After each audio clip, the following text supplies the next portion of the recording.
Yes, Yes. sir. Yeah. Thank you, Dr. Vibhuti, for your warm welcome. At the outset, I would really thank the organizers for at least uh, organizing this great event in the times of the COVID. Now we are coming up with a very important topic of glaucoma, which is a menace not only in this part of the country, but all over the world. So I'd be dealing with the glaucoma screening and how we are learning from its failures. So glaucoma, as we all know, is a silent killer, and it steals your vision very uh, stealthily, produces no symptoms, and has got a very gradual loss of vision. We don't have a definitive cure, but just a control. And it's a second leading cause of blindness worldwide. So the magnitude of glaucoma blindness worldwide can be seen in the chart, where we are seeing that in our part of the country, open angle closure are almost similar, and the total population as listed in the chart is quite high. So definitely it needs to be addressed as a part of screening, as a part of control, as a part of treatment. The estimated number of cases of glaucoma is 12 million, and it's 1/5 of the global burden. And as we saw that the equal proportion of open angle and closed angle glaucoma are seen. The important part is that 90% of glaucoma cases are undiagnosed, and which is responsible for 5.9% of the blindness worldwide. Glaucoma blindness is underestimated in surveys, as the blindness is generally defined on the visual acuity criteria instead of the loss which happens in the visual fields, which are the defining criteria for glaucoma. So this is a very important part of being misdiagnosed, glaucoma being misdiagnosed. So important population-based glaucoma surveys in India have been done different. Andhra Pradesh Eye Disease Study, Arvinda Comprehensive Eye Survey, Vellore Eye Survey, Chennai Glaucoma Study based upon sample population size, various parameters used in different studies, and outcomes were there. So in the Andhra Pradesh Eye Disease, 24 urban clusters, 70 rural clusters were taken from different parts. Around 11,786 subjects of all ages were included. They determined the prevalence and causes of blindness and visual impairment. Detailed interview, complete ocular examination, including IOP, gonioscopy, field, fundus photography, everything was done. Certain things came out, the results. 92.6% of previously undiagnosed glaucoma patient was a salient point, which came out in this study. And angle closure, we had 66.6% of previously undiagnosed cases. So there was a large thing, a very important thing found out in this study. In the Arvinda Comprehensive ID study, the rural population of southern districts of Tamil Nadu were screened, where more than 5,000 subjects greater than 40 years were determined. They had a prevalence of glaucoma and risk factors for POAG, complete ocular examination, including IOP, gonioscopy was done, and a Humphrey field analyzer was done. They found out 2.6% glaucoma prevalence, 1.7 POAG, and 0.5% PSEG. The important point was that 93% were previously undiagnosed. Now, in the Vellore Eye study, 12 blocks of Vellore town, urban South Indian population, approximately 2,000 subjects ranging between 30 to 60 years were included. They got the epidemiological data, complete ocular examination, including the same IOP, gonioscopy, fields. But routine gonioscopy was done on all subjects irrespective of glaucoma suspicion. This was an important part in this study. They found out that there was an unsuspected high prevalence of chronic PSEG because gonioscopy became mandatory, and thereby nowadays in clinical examination, gonioscopy is mandated for each and every patient in whom you suspect glaucoma. In the Chennai glaucoma study, around 3850 subjects were analyzed. Prevalence and risk factors of glaucoma and cataract operated eyes were done. Complete ocular examination again was done. Here frequency doubling perimetry was also done. So here the outcome they came out with was persons who have undergone cataract surgery were at higher risk of glaucoma than phakic, the odds ratios being 2.71. So these were different studies which were done. So if you compare it, you can see with the Andhra Pradesh Eye Disease Study, you can have incidence of POAG and PSEG found out significantly high, and there were significantly previously undiagnosed patients of glaucoma. In Arvinda Comprehensive Eye Disease, we got the findings, but again, previously undiagnosed was 93%. Now, in Valorized survey, they found unsuspected high prevalence of chronic PSEG. And in Chennai glaucoma eye study, they found out that patients undergoing cataract surgery with high risk of glaucoma than phakic ones. So these were the things found out in different survey which has been conducted over here. So what the conclusion of the population-based surveys came out with is that significant number of POAG had IOP within normal range.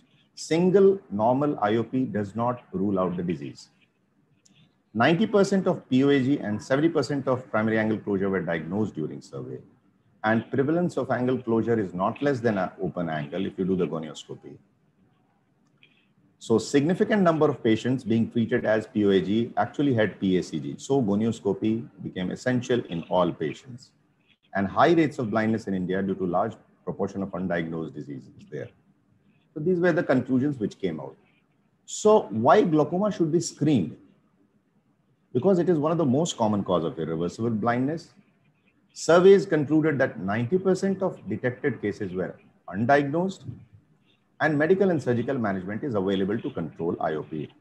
So if there is a timely intervention, we can halt the progression. That's why screening becomes more important. Basis of screening. Screening tests sort out apparently persons who probably have a disease from those who probably do not. They do not intend to be diagnostic. So how do we do it? A mass screening, selective screening, or an opportunistic screening. In mass screening, large-scale screening with no selection of population group is done. In selective, high-risk patients in the population are done. An opportunistic screening is that you get an opportunity to see the patient and then you just go in for the screening part. So, age greater than 40 years, family history of glaucoma, diabetes, hypertension, thyroid disease, steroid use, colored halos. These are all the things where you do a selective screening because they are at high risk of population. In opportunistic screening, it is recommended that 40 plus patients who are coming, you should go in for a screening so that they happen to visit the hospital and you got the opportunity to screen it. So one must go with that way. Mass screening is only possible if we have abundant resources. That's very limited in this part of the world. Screening in developing countries should target the right population who are at high risk of glaucoma, then only it would be financially feasible. Opportunistic and selective screening are more feasible and cost-friendly. That is what I pointed out. So which test should be used? Community level screening of glaucoma is a challenging task. To screen for glaucoma, it has got no definite scientifically proven or even a consensus answer. IOP, it is included in the screening protocol, but little value as a diagnostic test for glaucoma. Short functional tests of different kinds have proved useful for glaucoma screening, but the disadvantages is that we have a long testing time, as well as the learning effect. Option increasingly used for screening is the acquisition of RNFL photographs or images by non-mydriatic cameras so that any non-technical person can also do it. Now with the technology, we can send it to the centers and that can be evaluated and you can reach out to the patient. IOP measurement, it has got low sensitivity and specificity as a screening test, but visual examination at a community level is not very feasible because of its high cost and its time-taking procedure. So you have to select in that way. So use the right technology must be done. Tonometry becoming a port screening tool. Frequency doubling technology, FDT, it has got a sensitivity of 78 to 92%, but specificity 85 to 100%. Stereo disc photography can be used. Sensitivity is 70 to 75%. Specificity is around 95%. So we have to use a combination which gives you the best advantage in screening and the things which you have at hand. So adequate measurement at all services must be targeted at primary, secondary, and tertiary level to eliminate the glaucoma blindness. Awareness. So I'll just conclude with the concluding slide that glaucoma is a sneak thief of sight.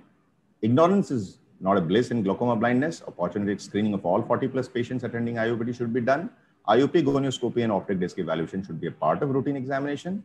Glaucoma awareness campaign at community level should be done, and good referral linkage between different services must be done. Thank you. Thank you, Dr. Nilesh, for a wonderful talk. One thing comes to my mind that even if we do selective as well as opportunistic screening, we still leave out a lot of population.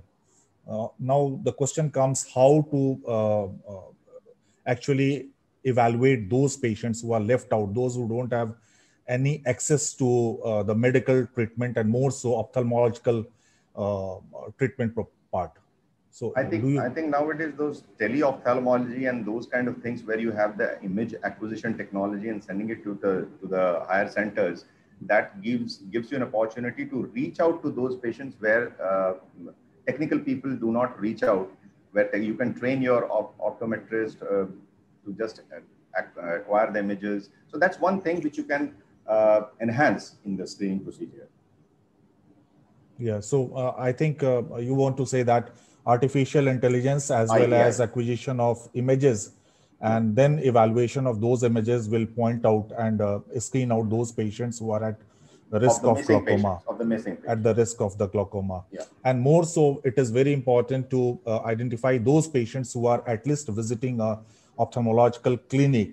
They shouldn't be missed out. That should be that